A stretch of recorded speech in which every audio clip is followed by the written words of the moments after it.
This is The Joe Gaither Show on BamaCentral.com.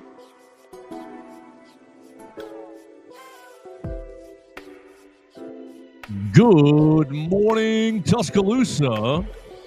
Good morning, Tuscaloosa, Internet World, West Alabama. How are we doing today on a Monday? It's September 15th, and you're listening to the Joe Gaither Show on BamaCentral, BamaCentral.com. You're watching us on the BamaCentral YouTube channel, on the BamaCentral Facebook page, or you're listening to us on your favorite podcast platform, Apple Podcasts, Amazon, Spotify, wherever you get your podcasts. You can find the Joe Gaither Show on BamaCentral. You can always find us in the Derek Daniel State Farm Studios. We're right here off of McFarland Boulevard, just past Tiger Rock and Rustic Rehab on the left. Call Derek for all of your insurance needs at 205-758-3391. Like a good neighbor, Derek Daniel is there. Home, life, auto insurance needs, renters, boaters insurance, trailer insurance. You can call Derek for all things insurance, 205-758-3391. We're going to be having a lot of fun today talking about Alabama's game against Wisconsin. Alabama beating Wisconsin 38-14. So we'll talk all about what went right, what went wrong, and what we've got to think about going into the bye week and going into the next matchup against the Georgia Bulldogs. With our man Theo Fernandez. Oh, got to mute your mute. There we go. So we don't get the double sound there. You can follow Theo Fernandez at Theo Fernandez __ on the Twitter machine. You can follow me at Joe Gaither 6. You can go ahead and send us a comment, question, query, or complaint to either of those places, or you can call us on the voicemail line. We got 2 voicemails in the tank over the weekend. You can call us at 205-462-7340, extension 800. If you want to be a part of the program, we're going to talk mostly Alabama, Wisconsin, with several different aspects. Theo, we're going to talk about the offensive line. We're going to talk about Ty Simpson. We're going to talk about Ryan Williams. We're going to talk about Ryan Grubb. We're going to talk about LT Overton, just a little bit of everything with the Alabama football game. So make sure you jump in and join us on the comment section at Joe Gaither 6, at Theo Fernandez _, and at Bama Central. Good morning, Theo. How you doing, sir? I'm doing great today, Joe. How are you? Oh, good. I was hoping for just a little more. Okay. How was the weekend? What else do I got to toss to you to give me 2 minutes at Theo Fernandez? Yeah, I can fill some time here. It was a great weekend. I had a fun time at Bryant-Denny Stadium. Very much enjoyed watching that game up in the press box. Did not enjoy my Sunday as much because the New York Giants decided, let's make Theo very happy for a brief period of time and then rip his heart out by just completely forgetting how to play defense. Shane Bowen is the worst defensive coordinator I think I've ever seen the New York Giants have. He does not know what he's doing at all. He knew he was going up against Brandon Aubrey, who is insane on any long-distance field goal. We knew the Cowboys needed 15 yards with 25 seconds to score a touchdown. And what does he do? He drops every cornerback 15 yards off the receiver. Dallas has got the easiest 17-yard gain they will ever have, allowed Aubrey to kick a 64-yarder.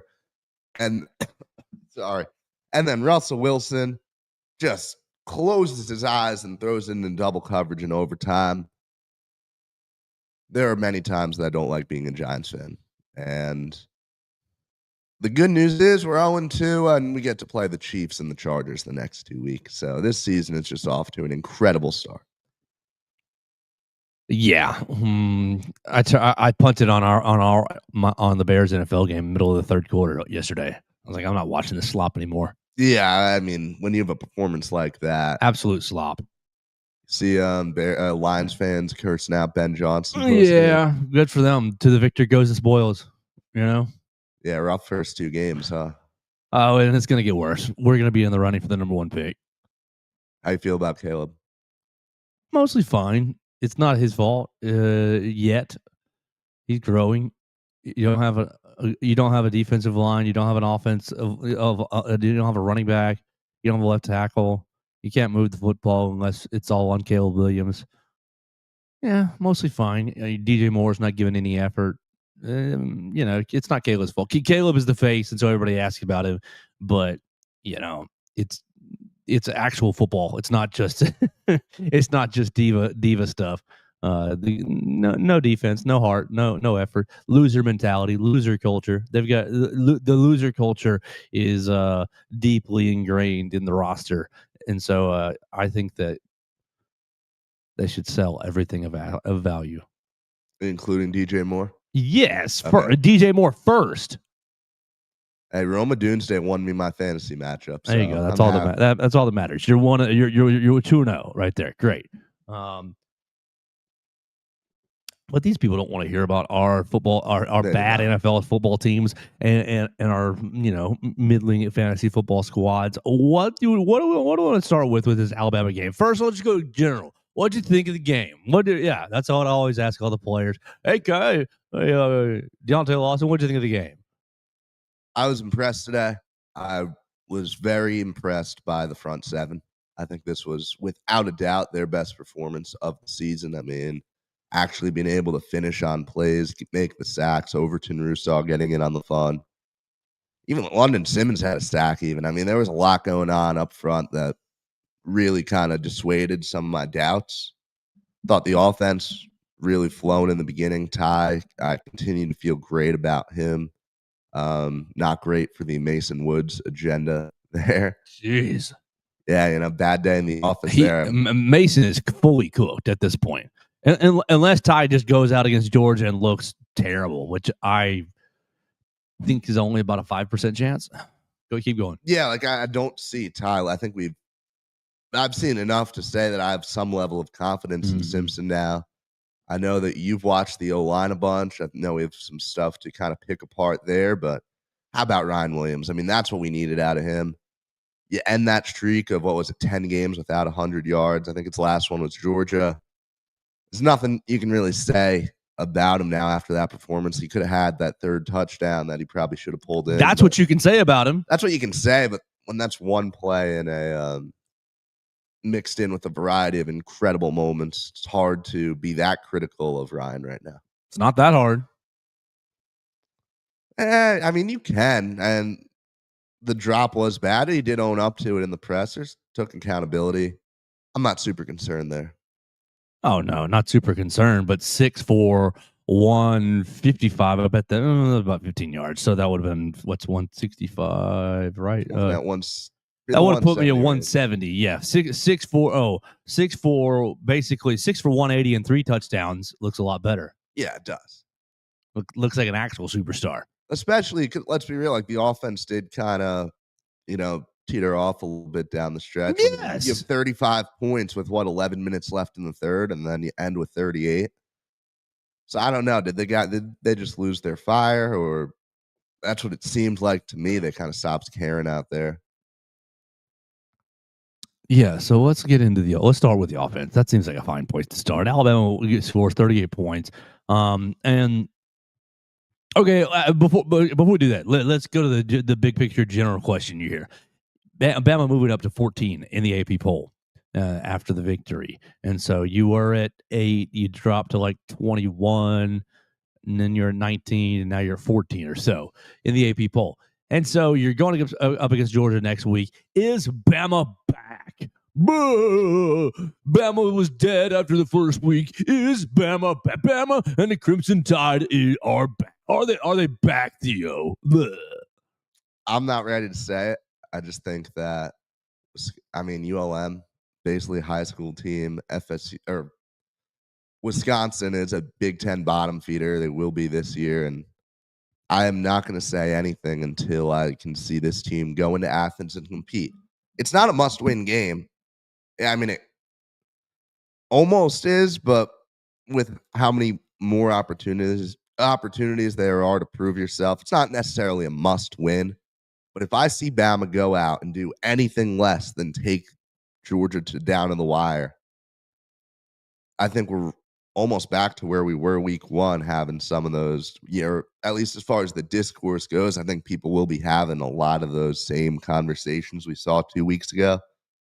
So I think and I said this after FSU, it all hinges on what can you do September 27th in Athens. And I'm still, I think, at that point with this team. Yeah, no, I mean, that's exactly right. It was a good performance against Wisconsin. It was good performance, and it was good performance against ULM. But quite frankly, I don't give a rip about good performances there. We were in the press box during the middle of the ULM game, and I was speaking to Tighter Insider, Mr. Rodney Orr, and Rodney's fantastic, absolutely fantastic. And we were kind of just we weren't having a huge deep conversation, but we were talking about what it means, what the ULM performance was meaning. And he said, it's a baby step. It's a baby step. And I'm like, that's exactly right. It's a baby step. It is a baby step in the right direction. And I think the Wisconsin game was another baby step in the right direction. I think if you look under the hood of the Wisconsin game, you will find lots of things to work on. The ULM game, not as much, because it was basically one-way traffic, and ULM didn't really offer any resistance at all. Wisconsin offered you a little resistance, but as Theo said, they're going to be a Big Ten bottom feeder. They are not a good football team. Obviously, you're playing against their backup quarterback. We talked about that a lot last week. And their skill position players, you saw the one skill position player that I thought was dangerous have a couple opportunities to make some plays. Vinny Anthony with a kickoff return for a touchdown, and he smoked Sabian Brown. But Danny O'Neal put up a duck and let ZB get back in the play, and credit Sabian Brown, he stuck with it, didn't give up on the play. Yep, all the things that you should have done. Basically made a pass breakup on a bad ball that should have been like a 70-yard touchdown, because he smoked Sabian Brown off the line. If you got a quarterback that can deliver that football well, that's another 14 points. Like, basically, Wisconsin was inept. Wisconsin couldn't run the football. They didn't have the manpower up front. They didn't have really. I mean, I like Cade Giacomelli just for his fun name, but they didn't really have the skill players in the backfield. It was basically, let's just try to get Vinny Anthony going a little bit, and you didn't have a quarterback that could throw him the football. So it wasn't really like doing backflips in the press box after Alabama beats Wisconsin 38-14. Obviously, that last little quarter, we're moving down from the press box to the field, and yeah, it totally felt like foot off the gas. Lazier Brooks drops a wide open pass on third down that would have kept the offense on the field, and the defense kind of let up a little bit, and Danny O'Neal found himself a touchdown pass. But no, Bama is still far from being back. You've got to put on a good performance against Georgia, and you can't turn around the next week and get punked by Vanderbilt, because Vanderbilt will try to punk you. You saw them go into South Carolina and just punch them in the face over and over and over again. Like, this Alabama team still has a lot of questions. Like 2-1, good. I mean, all you can do, we talked about it last week, Theo, all you can do is beat the team that's on your schedule, right? Play well and beat the team that's on your schedule. But there's a lot tougher opponents on this schedule than both ULM and Wisconsin. And so I'm not overly, I had somebody say, oh, are you more sure that Kalen DeBoer is the right guy after the win? And I sent back in quotes more. I said more, I guess, a little, like 1%. But I've always been in Coach DeBoer's kind of like corner that he's a good coach. I just thought after that Florida State game, it's time to look around and see if there's an exit from this corner. But no, I think he is still. I mean, that was never a question. Like, it was absurd to talk about firing Coach DeBoer after a second year. Like, that was an absolute absurd, insane perspective to have. And like, you're Alabama fans, it's fine that if you had it, but just recognize that's a little bit of a wild thought. So I was never sitting here saying we need to fire Coach DeBoer, but I don't think this team is, quote, back as far as, that's a national championship team. You've got problems on the offensive side of the football, and you still have big questions on the defensive side of the football. Let's start with the offense here, Theo. Because you put up 38 points, and great, like, that's a good number. That's a really good number. That should be good to beat basically anyone in the country. I was impressed with Ty Simpson. Yes. I was really impressed with Ty Simpson, his command of the offense. Ty Simpson going, where's my stat broadcast? Going 24-29 for 382 and 4 touchdowns. He also broke in 6 rushes for 25 yards. Ty Simpson, your leading rusher at 25 yards. And what? Only 2 of these 6 rushes were called quarterback runs, I believe. I didn't write that number down. Yeah, a lot of it was just him. Right. Trying to He bails out extend. the offensive line. He one of Caden Proctor's 2 pressures. He Houdini's out of and gets yourself 19 yards. So there's most of his 25 yards right there on that one play. And then he's got sack yardage kind of bundled into that 25 yards. So really probably ran for about 33 yards or so after with losing several yards on the one sack, which Richard Young, golly. You don't have a running back that can pass protect at all right now. It's been dreadful to watch. Oh my, it's horrific. So Ty was amazing to me. Ty, his ability to read the field, and I mean particularly, and I gushed with him out in the post game about the Jeremy Bernard deep end cut, because to me watching that from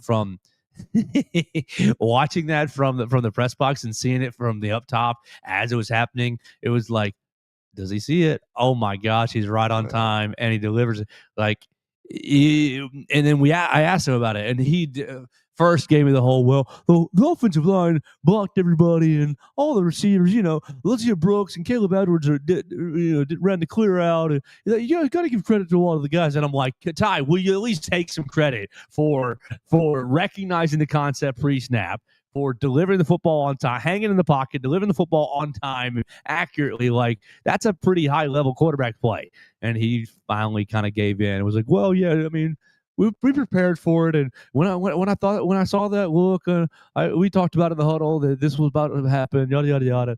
And so he did take a little bit of credit, but mostly he was deferring to everybody else. But I thought that was an extremely high-level, recognize the defense pre-snap, understand the concept, know where you're looking, look off different defenders, and bam, hit your in cut as things are developing. But that wasn't the best. The best throw of the day was on the best throw of the day was on the 98-yard drive to close out the first half. They basically bring both tight ends into the pass protection, and it's Ryan on a flag route to his right, and it's Jeremy on a post route from his left to right into the middle. And both the tight ends chip and then leak to the flat, and the running back does a short little hook. And Ty just, oh my gosh, layers the ball past the coverage to Ryan on the sidelines. It was just a beautiful ball. And the ability, like, I think all the question marks about can Ty make the throws, is he just Greg McElroy plus, is he Jake Coker plus, is he even is he even Mac Jones plus? No, the throws that he made on Saturday were better than all 3 of those quarterbacks have made during their time in Alabama. Like, there's no, Ryan's amazing, but he's not Devontae Smith to where you're throwing at him in quadruple coverage and Devontae's jumping up over everybody and making a play. These passes to Ryan, most of them were absolute dimes. And so to me, I was really, really impressed with Ty Simpson and his command of the offense. He hung in the pocket beautifully. That was really a kind of criticism for the first week. Oh, you're bailing on the pocket pretty early, and you're not letting plays develop. Probably coming off plays too quickly, and holding the ball too long. Essentially, that's why Coach DeBoer was all like, he needs to grip it and rip it. He needs to let it go when he sees the reads that he's been practicing. Well, through the last 2 weeks, he's been doing that, and hopefully these 2 weeks give him some sort of a foundational muscle memory, confidence level to where when you see it against Georgia, hey, it's the same thing. Whether it's Georgia, Wisconsin, ULM, Vanderbilt, it doesn't matter. It's the same little, hey, I've made these throws. This is the read. I can put that ball in there and let my receiver go make a play. I was really, really impressed with him. Now, he did put up kind of he did get fortunate on the ball to Kevin Riley later on that same drive. Kevin Riley leaks out of the backfield. You got 2 clear outs kind of on the left-hand side, and Riley runs underneath them. Better recognition from the secondary. Might have had that ball picked off, but different guys had their back to the ball, and Kevin Riley they were on the same page. It was kind of an underthrown ball on purpose, where Kevin Riley turned and caught it, and then got smacked in the back. Got smacked in the back.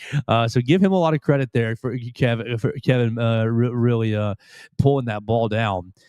I thought his touchdown pass to Isaiah Horton was pretty nasty as well. Like, the man hung in the pocket beautifully and really allowed his offensive line to work well. We'll talk about the offensive line here in a little bit, because ups and downs on the line. Lots of positives in the pass protection, but a lot of negatives in run blocking. Lots of them.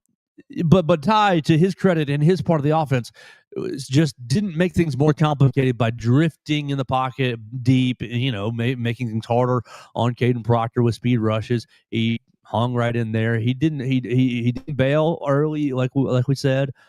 I just thought that if there's anything to take from this game offensively, yes, Wisconsin is bad, but it was the decisiveness from Ty Simpson and the ability to place the football where you wanted it on time against the, reading the coverages. And so his preparation of the week was really good. So you got to take that as a good sign to going into now. Will Glenn Schumann and these other SEC coordinators mix the looks up on him a bit? Sure, they will. But I have confidence in Ty Simpson going forward, at least until I see otherwise.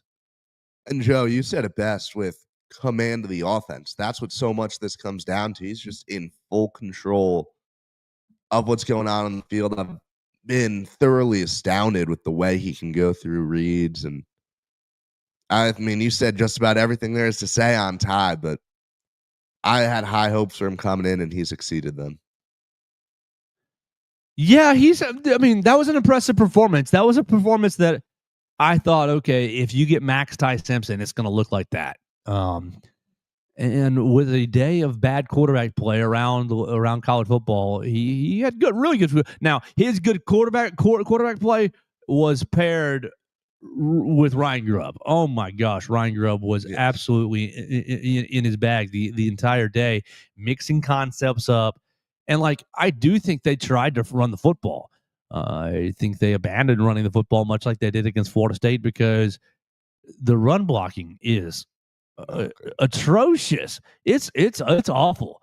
And I don't think getting Jam Miller back this next game is going to change that. You've got issues up front with. So, look, at 9:30, I guess 30 minutes from now, my piece on the offensive line is going to hit BamaCentral.com. So if you want to kind of read this in written form, you can see that right there on Alabama Crimson Tide on SI. But you used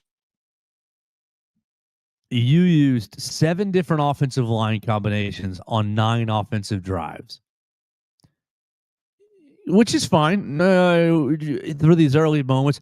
But to me, we're clearly experimenting here. We're clearly looking for a combination that's going to go be some butt kickers. Now, but I think most of it is that, looking for the right combination. But I think a little bit of it is keeping the offensive linemen fresh, because you got 7 offensive linemen that you're playing right now, with the first 5 Proctor Brailsford, really Dewberry, Formby, and Vandermark have been the first 5. You've got Michael Carroll and Jaden Roberts as your next 2, but I think that they are going to get mixed into this first 5, and I think that probably.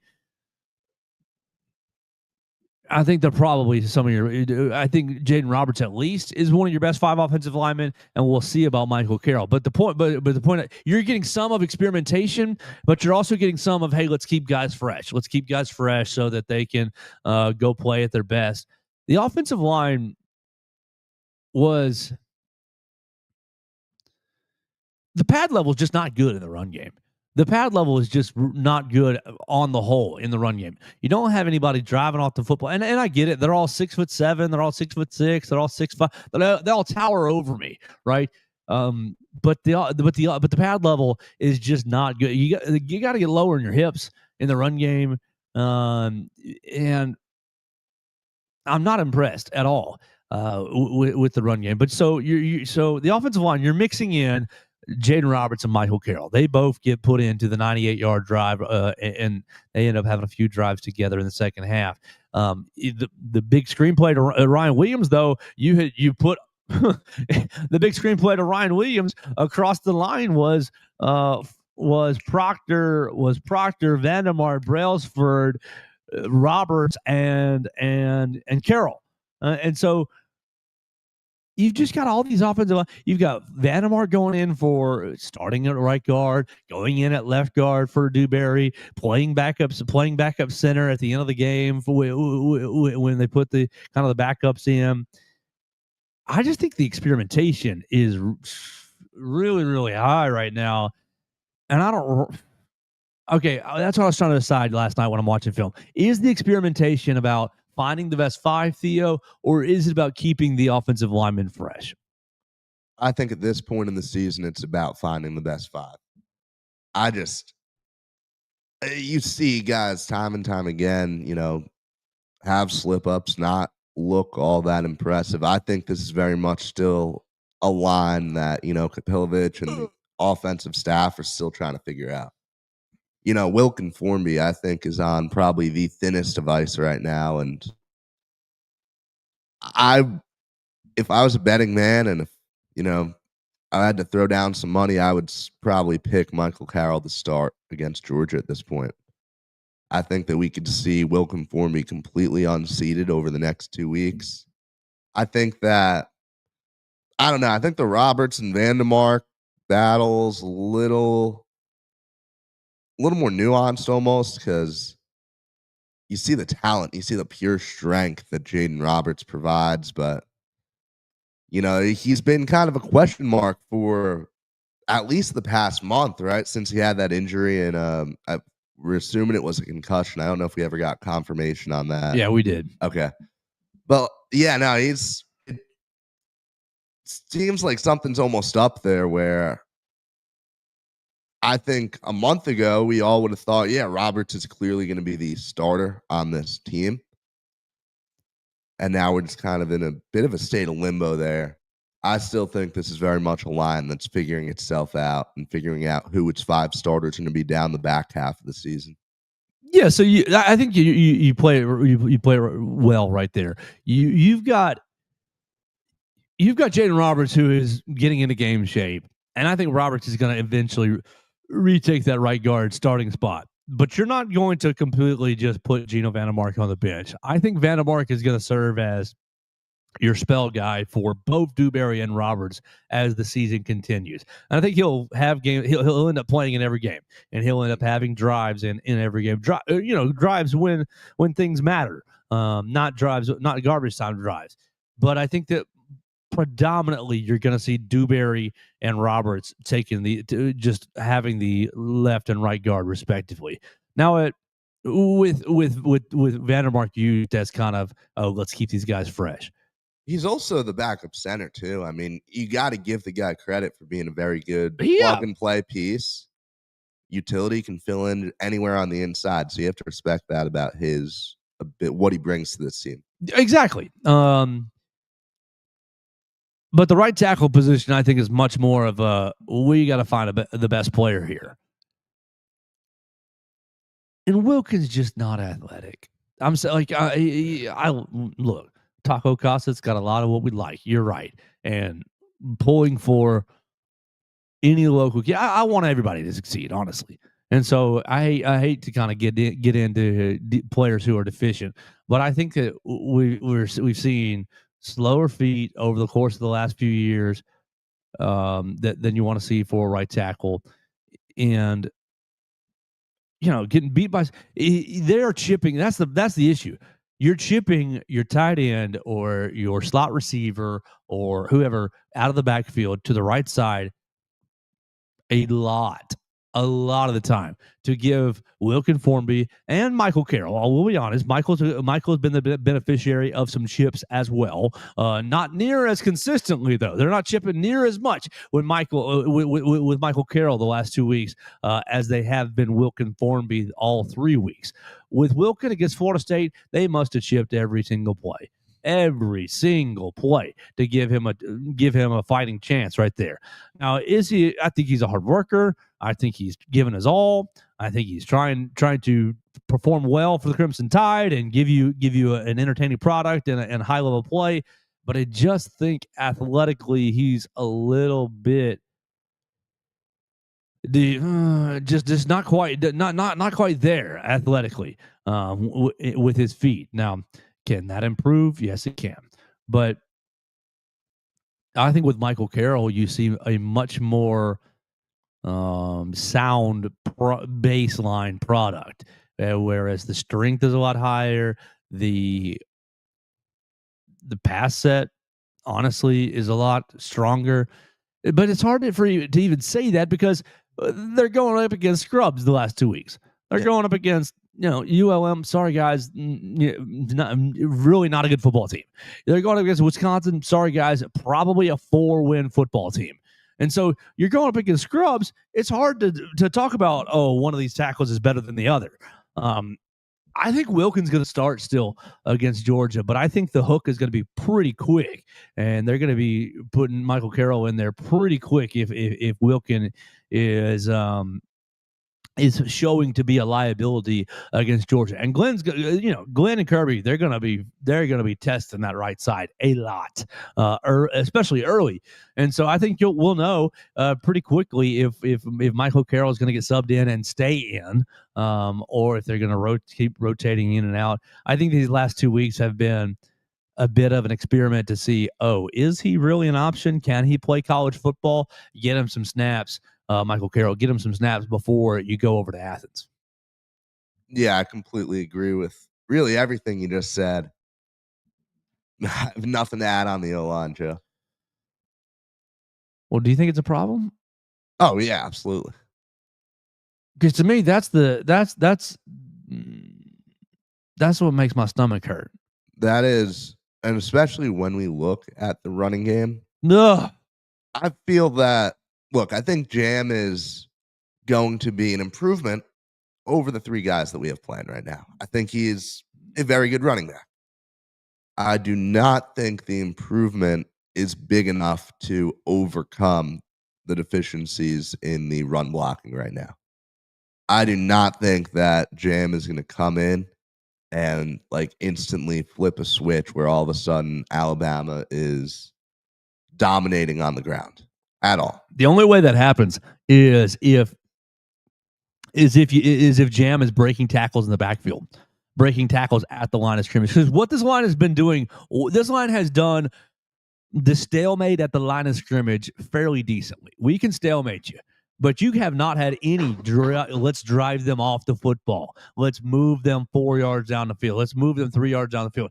That, and especially against Wisconsin in the run game, Wisconsin's linebackers, second level, and their defensive backs, particularly the safeties, Wisconsin's linebackers and safeties, they didn't do anything exotic as far as movement goes, but the offensive line could not get to the second level and could not deal with, my man's right in front of me. Now he's 3 yards to my left, and I got to get over there. Either the scheme is just a little bit, needs to be tweaked a little bit. I don't think that's the case, really. I think athletically, the line is just not, you're not getting good double teams and moving to the second level. And so when Jam comes back, you're going to get linebackers in his face. You're going to get defensive backs at his feet. And look, Kevin Riley's been fine, exploding through what little gaps there have been, and has been running with high knees. And so his ankles have been, he's been able to run through some ankle tackles here and there, but that's what it's going to take. Does Jam do that better than Kevin? Maybe, but what's the degree of that? Not that much better. I'm pretty concerned about the running game. We'll say that. That's where I'm at with this Alabama. I'm pretty concerned with the running game from the offensive line perspective. I am if 10 is max concern, I'm hitting the panic button. My pass blocking concern is about a 5. About a 5, about a 6, about a 5. I'm not into the confidence zone of no worries at all. But with a running block, my fear, my concern is at a 9 for sure. Yeah, you see, I'd go a little lower on the pass, especially getting Jam back, which will help, I think, the pass blocking a ton. I think that's the one area where he absolutely blows the other 3 backs out of the water. So I have very little concern about the pass block, but I am right with you on a 9 on the run blocking because for all the reasons we just talked about and for everything that we have seen on the field for 3 weeks, the sirens are going off. Mm-hmm. It's not good. Theo, is Ryan Williams afraid to get hit? That's not a crazy thing to say. I mean, he looks like he's seeing ghosts out there almost. Like he's always a little overly cautious and shying away from contact. I don't think that's a crazy thing to say right now. Yeah. So let's look at these five receptions here. Mm-hmm. Okay. Yeah. No. Ty Simpson pass deep left, 24 yards. Ryan catches, advances to the Wisconsin 36 out of bounds. This is what I'm looking at.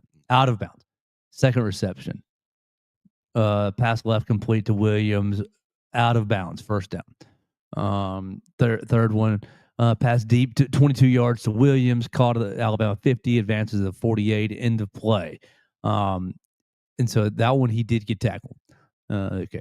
And then you get the two touchdowns, the screen right out of halftime, which beautiful, just absolutely beautiful. But think about the concept of a screen. Ryan Williams is catching the ball in the backfield and has a convoy of blockers in front of him, and he's just weaving through. Okay, great. Then the next touchdown pass, he's running a slot fade. And golly, that was a beautiful route. I mean, while this is framed as Ryan Williams criticism, that slot fade was nasty. That slot fade gave me feelings because he ran it pretty skinny up the slot and gave Ty Simpson a lot of room to throw it out wide and used his body to get out there. So he catches the slot fade and then jukes those guys out of his shoes and races to the end zone. Great. And then the draw over the middle, and whether that's a concentration issue, I don't know what it is. I don't know what it is. He had a great game, right? And so I don't want to come off as Ryan Williams stinks. I'm not in that category, but I'm also not in the category that Ryan Williams is back, because all these plays are. And you do want to keep your guys safe, of course you do. But I just have a feeling that from the Florida State game to what we saw on Saturday, maybe some conversations were had about, I don't want to put things I want to do in the slot and things I want to do, routes I want to run. And I'm not saying that Ryan put his foot down. No, I'm not saying that at all. But it just looks to me like Ryan's afraid to get hit out there. Yeah, and I kind of agree with that, but I don't. You can disagree. It's fine. I almost don't think it's a huge problem right now. Yeah, because Jeremy's a soldier. Yeah, because Jeremy is doing everything. We're so loaded everywhere else. Like, it's almost like, okay, sure, Ryan, if you want to go run your little sideline routes and step out of bounds, go ahead right now. Now, if we are in a big moment of a big game. Mm-hmm. That's what I mean. Like, Wisconsin stinks. Are you fighting for the extra yards? Like, Wisconsin stinks.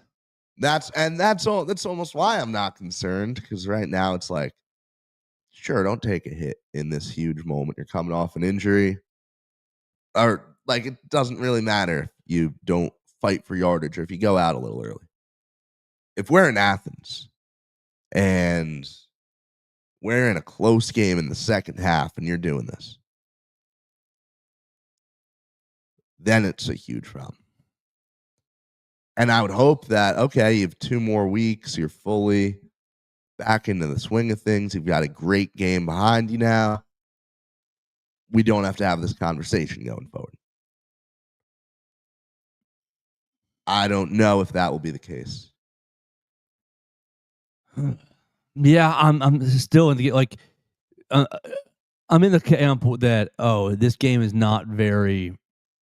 This game is not something to go celebrate over. Like, yes, and Ryan's numbers, everybody's doing the same. 165, 2 touchdowns. He's great. He's back. He's the man. Like, they were 2 great highlights. Amazing highlights. The rest of the receptions were Ty's dots. Like, really. I mean, Ty hit him on 2 of those kind of deep out routes. But I'm not sitting here bashing Ryan. I hope that's not how this comes off, but I'm trying to pump the brakes on, Ryan Williams is back. This game brought him back on the map. I think Ryan's got to continue to perform at this. Like, look, if you want to if you want to make the most out of screen passes, great. Honestly, look, make the most out of every pass. But if you want to really be a weapon in this offense, you're going to have to be reliable going over the middle. You're going to have to be reliable in some danger zones.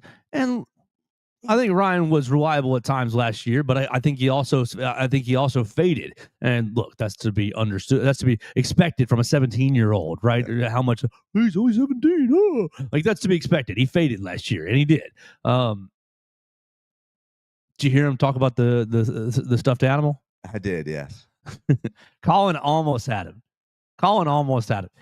He. For those who didn't hear it in the post game, you need to check out the BamaCentral YouTube channel. But Ryan essentially kind of blew it off. Oh, that's just something I have. Colin was one follow-up question away from having a real story. He goes, the training staff, put some tape on it, this, that, and the other. And Colin asked him, like, his follow-up was, so is it like comfort or what's it for? He's like, no, it's just something I got from a friend. Colin, who's the friend? Who is the friend? Who's the friend? And, like, you get it. Oh, the friend is Sally Sue, a 5-year-old cancer patient. Boom, story. Yeah. Or the friend is, friend XYZ, my best friend for however long. Who, it doesn't matter. Yeah. You have an actual story there once you find out who that friend is. I don't think that.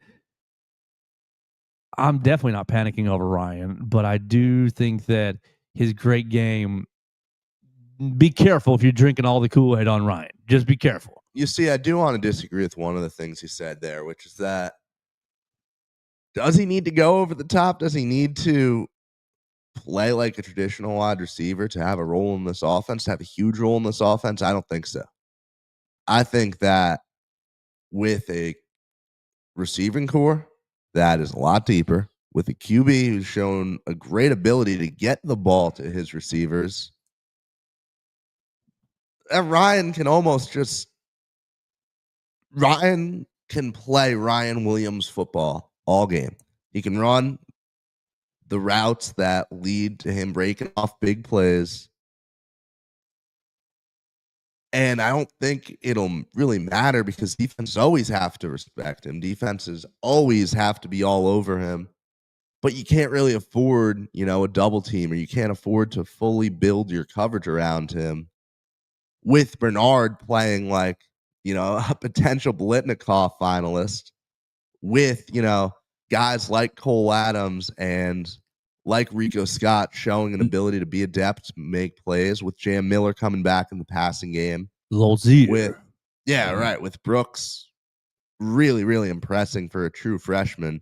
Even like Caleb Edwards is someone who you see he's getting involved out on the field. I think it's only a matter of time before he starts getting the ball on a regular basis. Like, yeah, I'd put the ball in his hands a lot more. I would too. All these. I'm sorry, Josh Cuevas, but all these Josh Cuevas receptions need to go to Caleb Edwards. Yeah, I mean, I was looking at his stats earlier. He's averaging just around 3 receptions for 20 yards a game. What could Edwards do with those touches, right? So I think that there's just too much going on in this receiving room for defenses to put that level of focus on Ryan at any stage this year.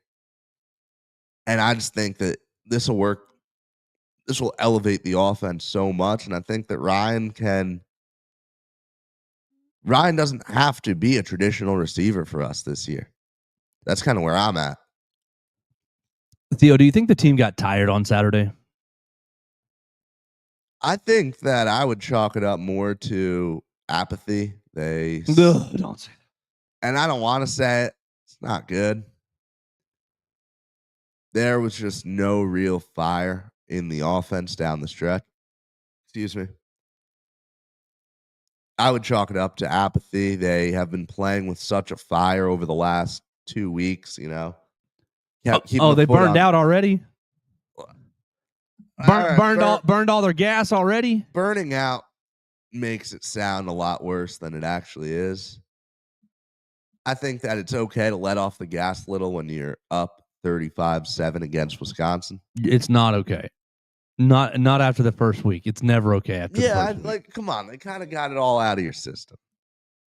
You've outscored your opponents at that point 108-7 over 6.5 quarters of football.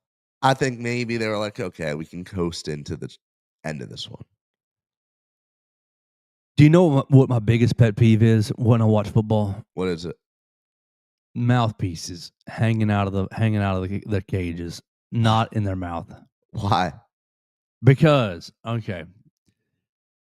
God, I guess we haven't done this before since you didn't know, but I've done this with a lot of my BamaCentral friends and basically anybody who knows me when we talk football. Look, going back to the offensive line, when I graded Caden Proctor, I gave him about a B+. He went 17 plays in a row where I was O+, 17 times. And then it started, like he played 51 snaps.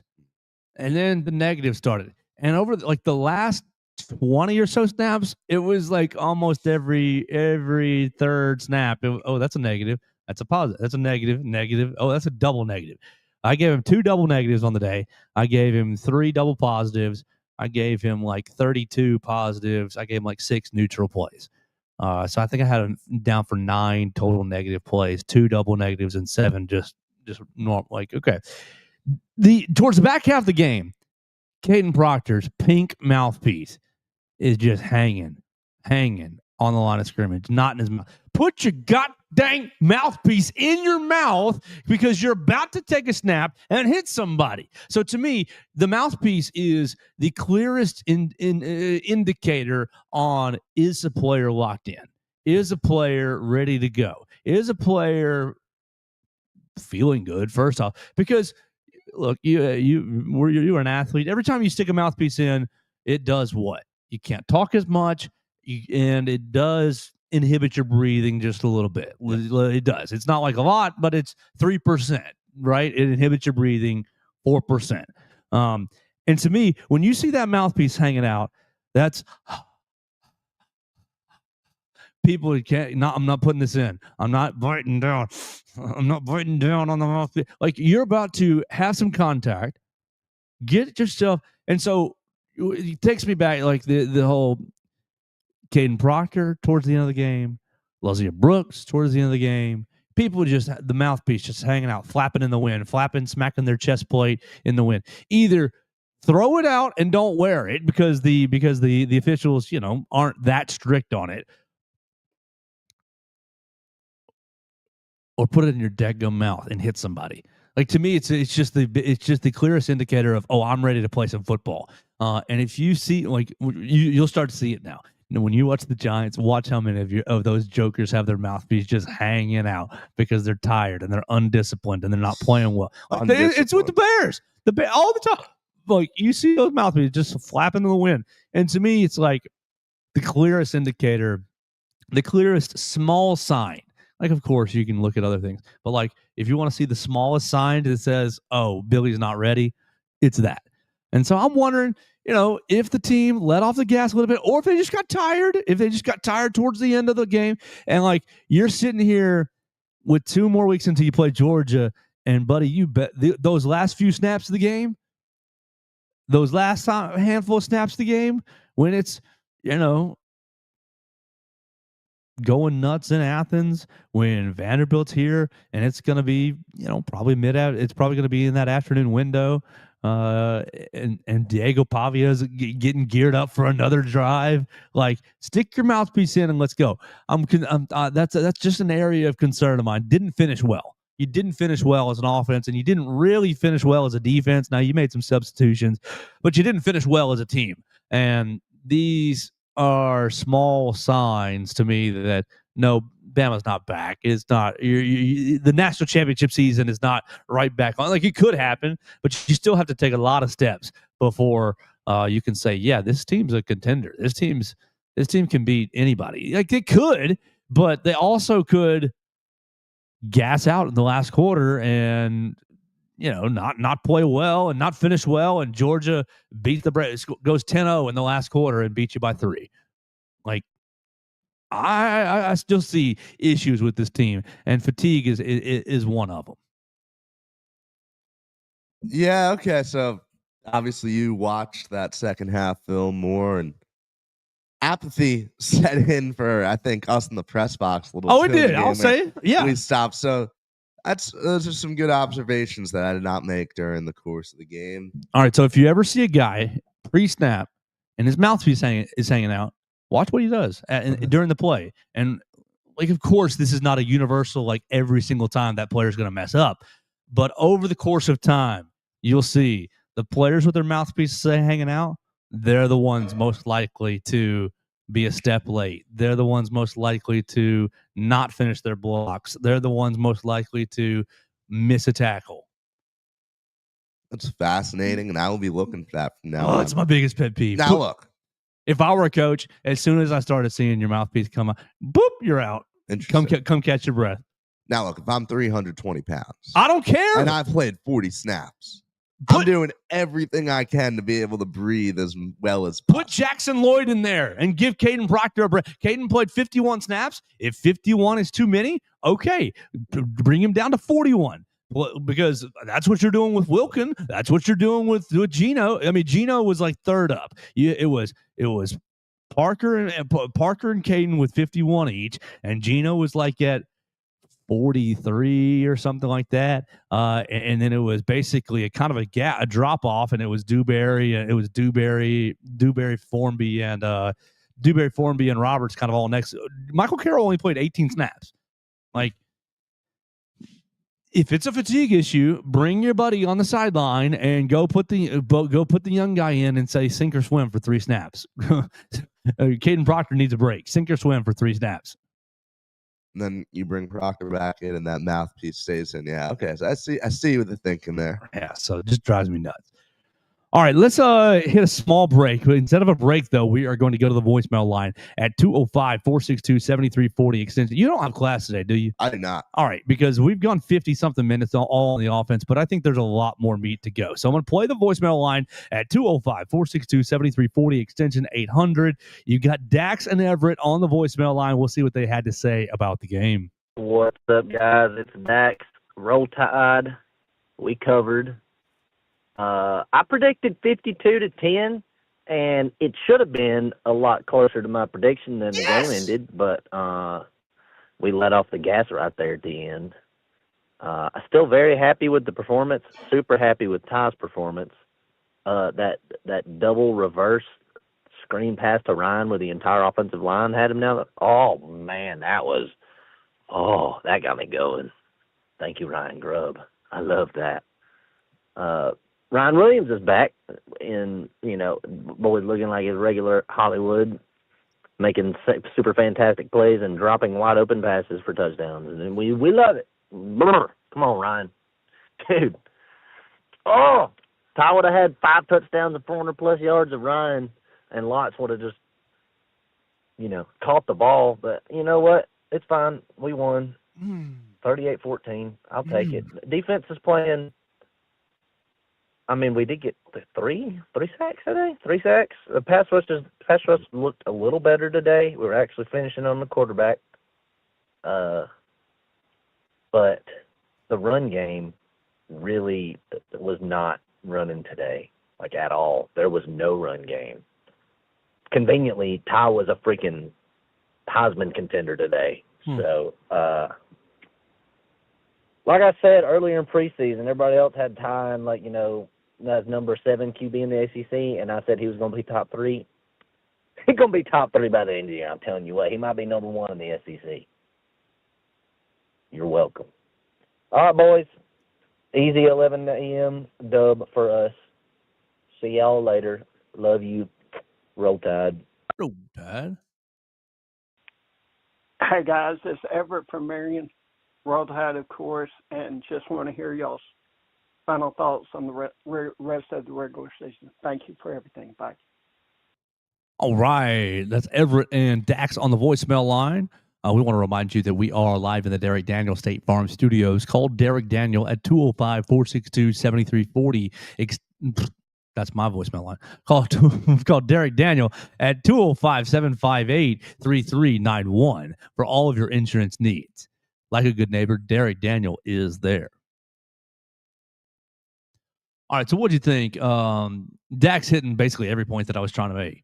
Every point. Now, one thing that came to me as Dax was talking, with Ryan Grubb, did you notice what he did how the running game wasn't working? So the running game was dog poo because you were getting caught up in the line of scrimmage. A lot of the linemen were getting caught in the trash because nobody was driving anybody off the ball. There was a lot of legs you're getting caught up in, and a lot of guys you weren't able to work up to the second level. So what did Ryan Grubb do? He ended up not really leaning into the screen game, but he used the screen game. They ended up using screen game and RPO. My chart had 4 true screens, 1 to Kevin Riley, obviously 1 to Ryan Williams, the opening play of the second half. Ray Washington caught a screen pass, and Josh Cuevas caught a screen pass. And then he had 3 other RPOs. I mean, he had more than 3 RPOs, but he had 3 RPOs that ended up being true passes. And they were kind of screens as well.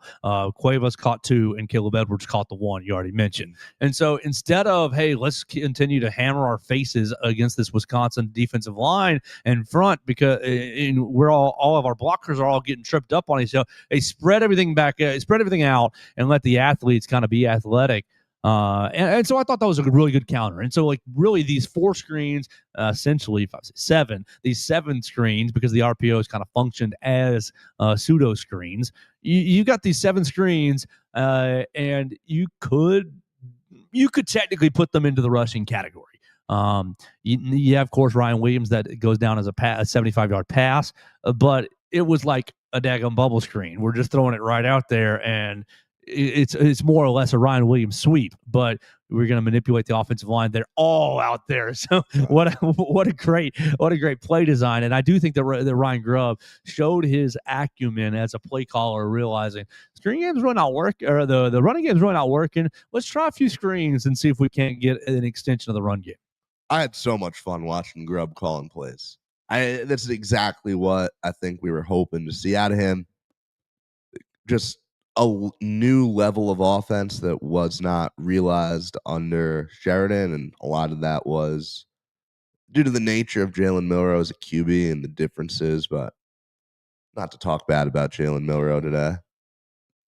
I mean, it is what it is. It is what it is, yeah. That's kind of where I'm at with it. So, Grubb, we knew we had extremely high hopes for him coming in and leading this offense, and it was a thing of beauty to watch some of the plays he dialed up. All right, so that's enough on the offensive side. Let's go to the defense, where London Simmons, where Quay Russaw, where LT Overton. There's 4 sacks. So who got the 4th? Let me go pull up. Yanze, that's right. Yanze got the 4th sack. You ended up with 4 tackles for loss. They were they were all the sacks. They were the sacks. There was no tackles for loss in the traditional run game. I'm not taking a ton away from this defensively because I think, again, what we kind of outlined off the front, Wisconsin was basically inept offensively. Danny O'Neil is not a very good QB. All right. And that first drive they had, you and I are sitting right next to each other, and nothing's open. He tucked it for a little 6-yard scamper. I was like, that's going to be the offense the whole day, and like that was not sustainable for Wisconsin. I do think the defense kind of squeezed in on him a bit. Everybody's giving him Bray Hubbard a lot of praise, and they should. First pick, right? O'Neil never even saw him. It was a baffling read to make, and Bray will never have an easier interception in his life as far as a ball going right to him. Right. Bray's buzzing out, and I think that O'Neil either never saw him or thought that he was going to was taking the back out of the backfield and was going to keep going. But Bray kind of slow played into his little buzz zone right there, and he threw it right at him. I think O'Neil decided before the snap, I'm throwing the ball outside. And then now he did make a nice play on the second interception, erasing both his interceptions coming in Wisconsin territory. He made a nice play on the second interception.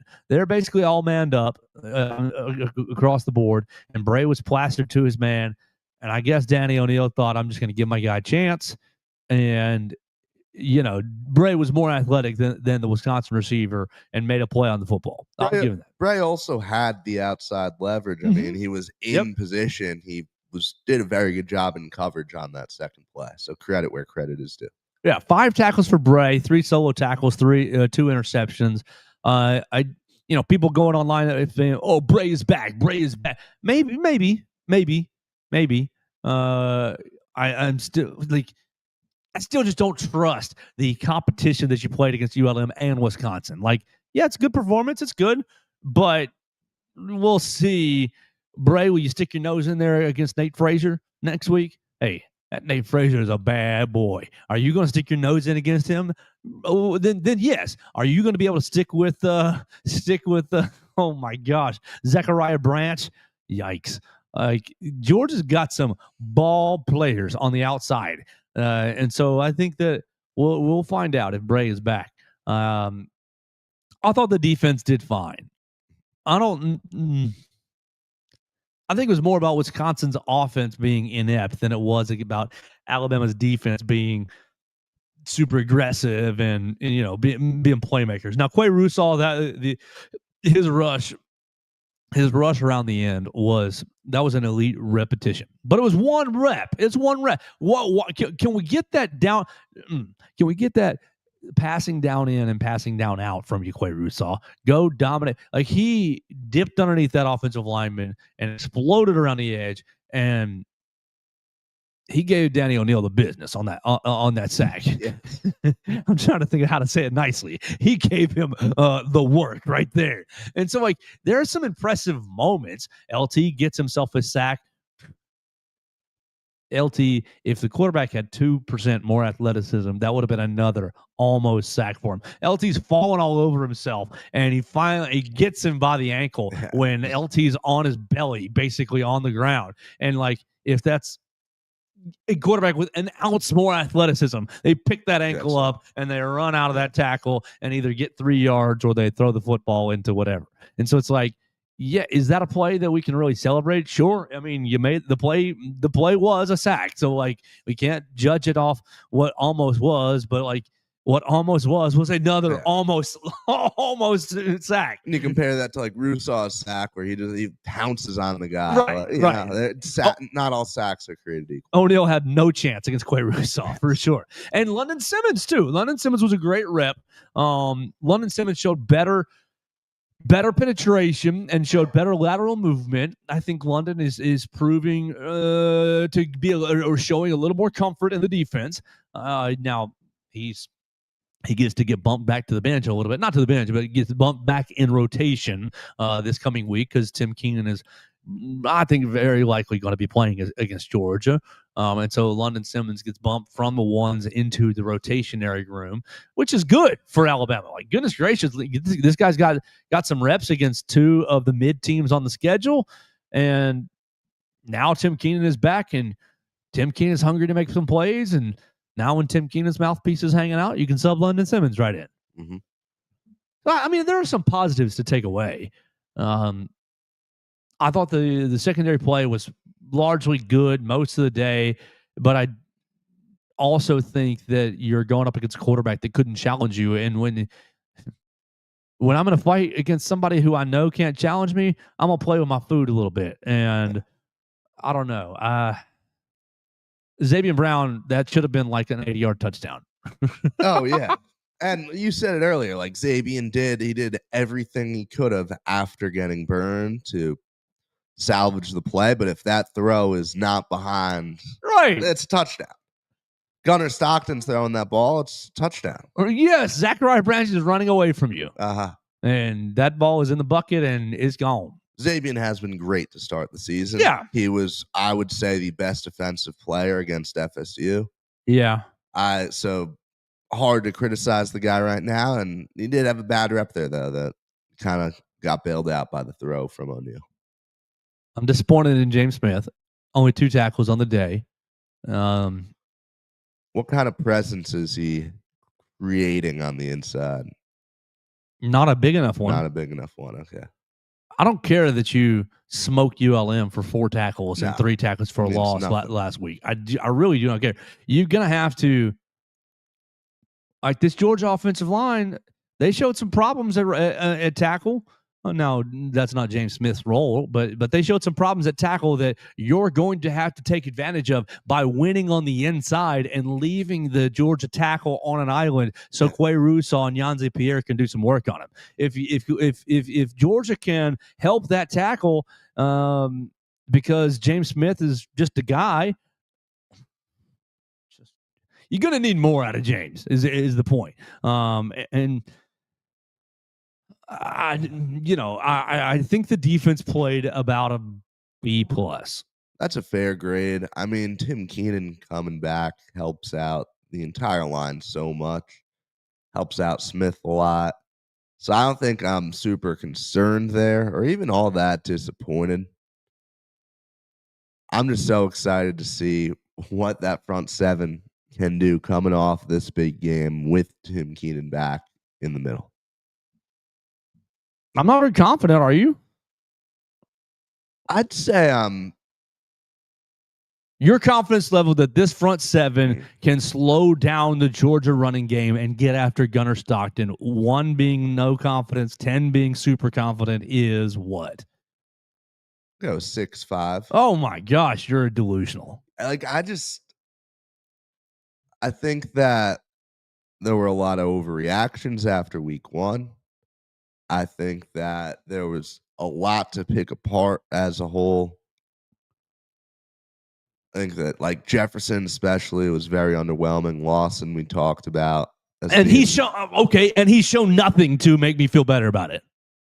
Yeah, I mean that's true, but also how much of it can you just chalk up to week 1, tough environment, a lot of things going wrong. How tough do you think the environment's going to be next week? It'll be it's the same thing where we talk about Ty Simpson. He's had these 2 games to get into a rhythm, to go through reads, to get to play, easier football. And now we talk about how that's going to help him out going into this tough environment because you've gone through all the reps. You've done everything already. Why can't it be the same for this defense? Because they're not strong. Because they play with bad pad level. Because they don't play with aggression. They play on their heels. That's the difference. If you played with aggression and you just needed some experience, okay. If you didn't go into like the inside linebackers guess. They guess on their gaps. You're guessing. And you're not playing with physicality. Like I'm ready to see the 3 freshmen. I'm ready to see Caden Jones. I'm ready to see QB Reese. I would love to see QB Reese out there. Right. I'm ready to mix them in alongside one of the 3 seniors. One of the 3 leave one of the 3 seniors out there, nice and sentimental, and yeah, they got experience. But you need to if I were Coach Womack, and I'm not, and Coach, I know, Coach, you're watching this show, so take this in your notes here and think about it. You're playing one of the three seniors, Deontay Jefferson or Nakai Hill-Green, and then you are just rotating that other spot with QB, with Caden Jones, with Luke Metz, with Duke Johnson, with Abdul Sanders. You're just rotating these young boys, and they're going to get overwhelmed. They're going to get overwhelmed. That's part of being young, inexperienced. But once they get overwhelmed, you pop the next one in, and you come coach them up on the side. Get Chuck Morrell on the sidelines. Blah, blah, blah, blah, blah. What'd you see right there? Let's talk about it. This is what you should have done. This is what you can do. And then stay right here. You're going right back in a couple plays. And just keep rotate. Just have two different rotation systems of this linebacker's the old guys, this linebacker's the young guys. Because you got to start developing some of this young talent. And because I think some of the older guys are about as close to their finished products as they're going to be. Yeah, okay, that's a fair point. I still think that as much as I'm intrigued by Jones and by Reese, and I think they'll be very good pieces for the team next year, I still think that the best players we have to offer as far as linebackers go are the ones on the field right now. Well, sir, I mean, Kane knows better than I do. He's seeing them every day. Like Chuck Morrell knows better than I do. They're seeing them every day. This is just this is a just outside the building perspective, right? Yeah. My confidence going up against that Georgia front seven right now is probably at a 2. Wow. Really though, that is low. I think that Ty Simpson better be warming up that arm for the next 10 days. And it better be 55-48. It better be matching scores every time down the field, because matching scores and hoping that Gunner just coughs up the football. That's kind of where I'm at right now. Now, is that impossible? No, it's not impossible. Ty showed you this past week. He can read a defense and he can guide an offense down the what stopped the offense this week? Drops. Lazier drops the football. They punt it away. Then, of course, they sub in all the backups on the last drive, and they couldn't move the ball. It's fine, whatever. I don't even care about the final drive with Austin Mack and the young offensive lineman in there. They did fine, but whatever. The other thing, you went for it on fourth down because you ended up having a penalty on the first drive and didn't get it, and Bray's interception gave you the ball right back. So you ended up having a penalty. You stop yourself. That was Josh Cuevas going a false start, making it 2nd and 15, because your first down run got you 0 bleeping yards. Yeah. So you're stopping yourself. You don't have enough physicality to really grind some things out. It's on Ty Simpson right now. You got to catch the football when he hits you in the hands. Ryan Williams, Lazier Brooks. You got to catch the football. Right? I get it if you're getting smashed at the same time, but those two plays in particular, you weren't getting smashed. You were wide open, and it was just a concentration error, a lapse in judgment. Both they did. Stat Broadcast got them both down as drops, and that was the only 2 drops of the game. But without those drops, you're kicking, you're scoring another touchdown. You're going from 35 to 42, and then Lazier Brooks, you're staying on the field. That's a 3rd down conversion. You're staying on the field, and who knows what happens after that. Maybe you punt it. Maybe you convert it. Dax is right. Dax's score should have been dead on. Yes. 52-10. I think that this game leaves Alabama with a lot of, you won, but leaves Alabama with a lot of lingering questions about the hunger of this team, about the attention to detail, about the finishing for this team, because all the stuff that happened in week 1 is still a question to me. And I don't really give a rip what you did against ULM. You played well for about 3.5 quarters. 3.5 quarters against Wisconsin, a bad football team, and then you let off the gas. Are you playing every snap like it's 0-0? Do you have the hunger and the fire? Will you go whistle to whistle, bell to bell, baby? What's the deal? I'm still pretty concerned about this team. And so it especially starts with what happens up front on the defensive side of the football. I'm hopeful Tim Keenan comes back and gives them a little bit more fire. I think it will help. I mean, it won't hurt. It will help. But Will it push them over the top? Will it make the inside linebackers physical? Will it flip James Smith's switch? Like, I don't know. Will it make LT Overton an elite finisher? Doubtful. Yeah, like I don't know. 6.5 may be a little high, but I just feel like 2. I don't think a 2 gives this defense enough credit. What credit have they earned, Theo? You shut out a high school, right? You shut out a high school team. You got your butt smashed. You got your face smashed against Florida State, and yeah, good job. You handled a Big Ten offense. You handled a bad Big Ten offense. Yeah, but you didn't just handle them. I mean, you completely shut them down. 1 touchdown drive. 7 points over 2 weeks. And I know the competition is atrocious. But I just feel like you have all this. You have the leader of your team, one of your biggest forces up in the middle, coming back. I think there's got to be a little more faith put into this defense. Did you watch the post game with Deontay Lawson that I was standing at? I did, yes. Did you hear him say they were even getting on to me talking about his teammates? Yeah. Come on. Think about it. That's your senior leader right now. I mean, yes, Tim coming back is going to be helpful, but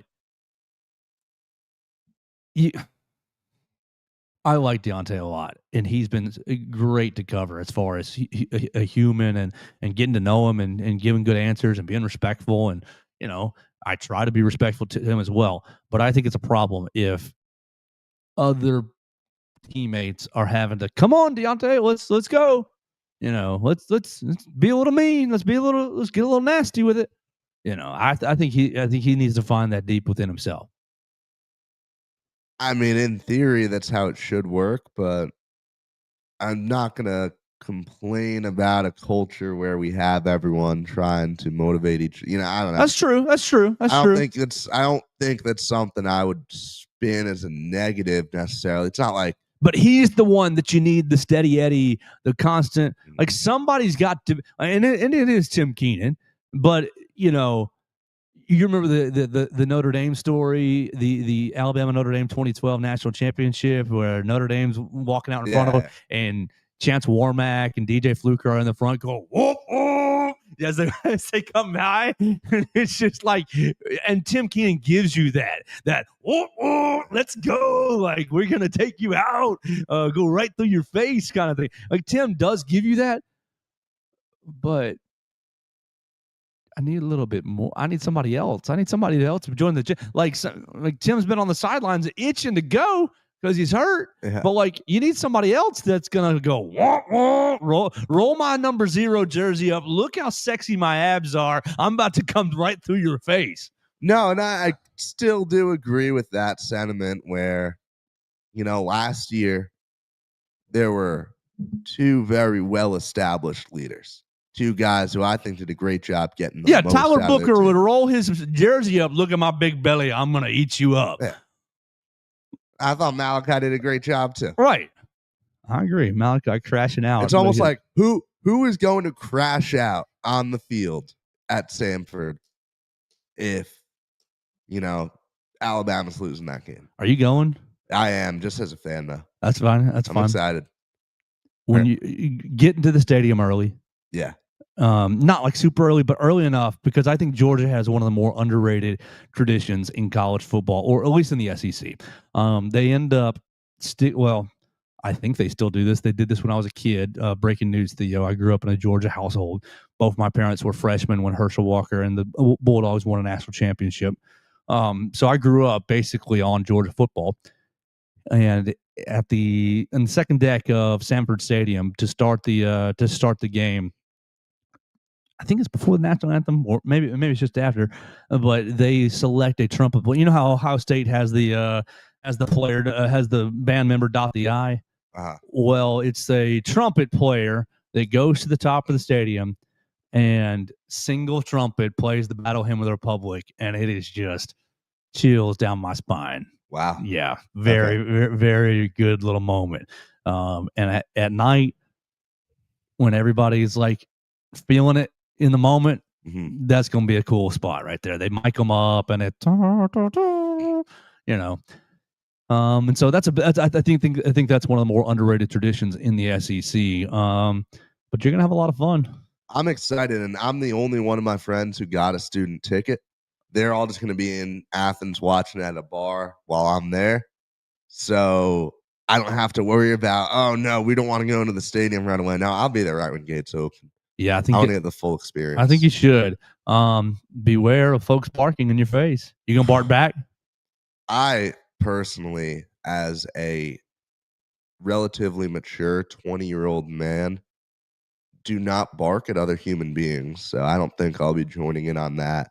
I'll tell you, I was there in February. We wore a Bama polo, went out on their strip, explored a little, and just everyone's barking at me. It's nuts, something. Isn't it? It was crazy. It's nuts. Man. You gonna put a leash in your pocket?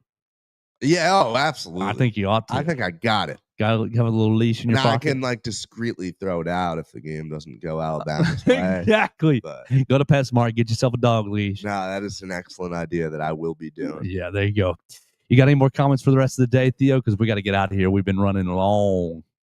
No, I do want to point out that I was very close to going perfect on my picks last weekend.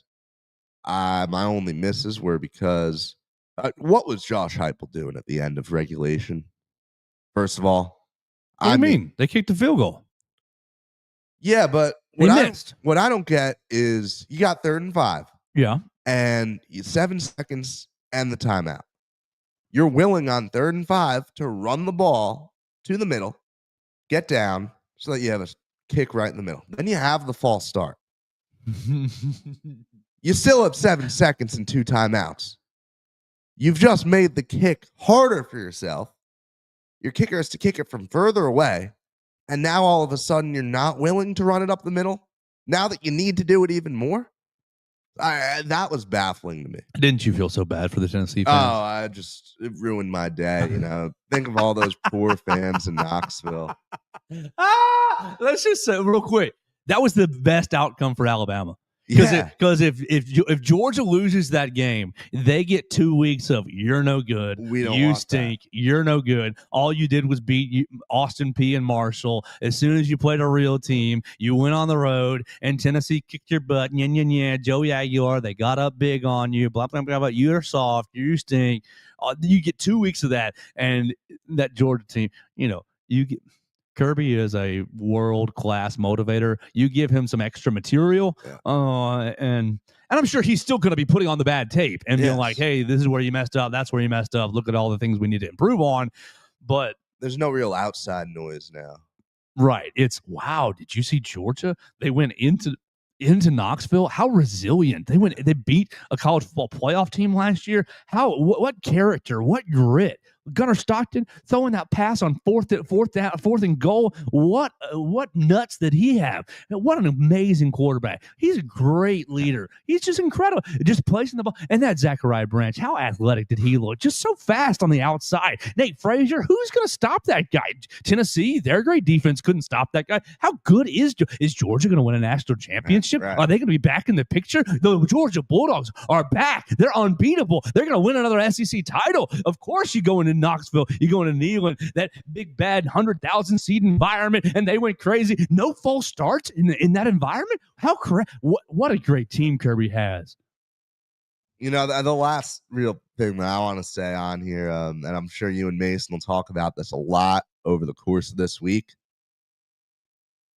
So good, I think, that we get. This is such a big coaching duel with both teams getting 2 weeks to prepare. We're going to learn a lot about Coach DeBoer this game. We're going to learn a lot more about Kane Womack this game. Yeah, that's a very fair take.